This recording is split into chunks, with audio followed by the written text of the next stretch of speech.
Over to the US now, and for once, we aren't just talking about an impending indictment for Donald Trump. Instead, long overdue, in my opinion. Federal prosecutors are seeking to bring a new indictment against President Joe Biden's son, Hunter, by the end of this month. No specific charges clear as yet, but he has been under investigation on gun and tax charges, amongst others. Joining me now from Florida in the United States is Lara Trump, commentator and daughter-in-law of the former president. Lara, great to have you on as always. Why is this human being not behind bars yet? Oh, that's a question we would like answered here in America. That's what we've been waiting for.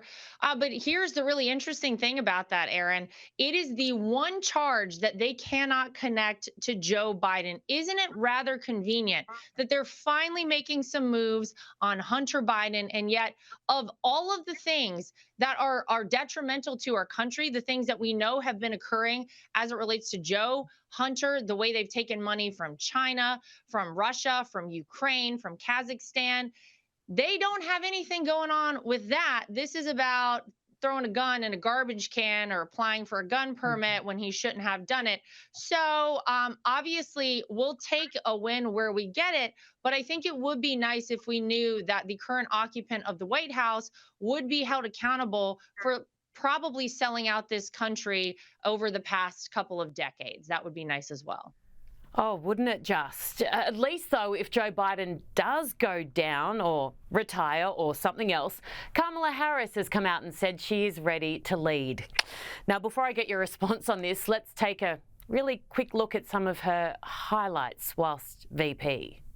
To see the moment in time in which we exist and are present, and to be able to contextualize it, to understand where we exist in the history and in the moment as it relates not only to the past but the future. This issue of transportation is fundamentally about just making sure that people have the ability to get where they need to go.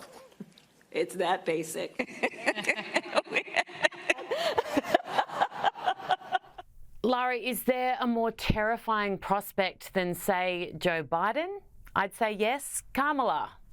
Well, when you look at the approval rating of these two, they're really jockeying for bottom of the barrel. It used to be that Kamala Harris was rock bottom, and then at some point she and Joe kind of swapped places.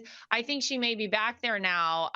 Look, this is an individual who was so unpopular when she actually ran for president that she dropped out before her home state of California even voted because she was polling so low there. And everyone knows you win your home state. She knew she couldn't even do that. So Americans have very clearly opined on what they think of Kamala Harris. And we definitely do not want her as president of the United States. So look, it's not a great position to be in, of course, here in America. And it is all the more reason that people are panicked and frantic to get to the polls November of 2024 and get somebody back in that White House like Donald J. Trump, who they know can actually do this job.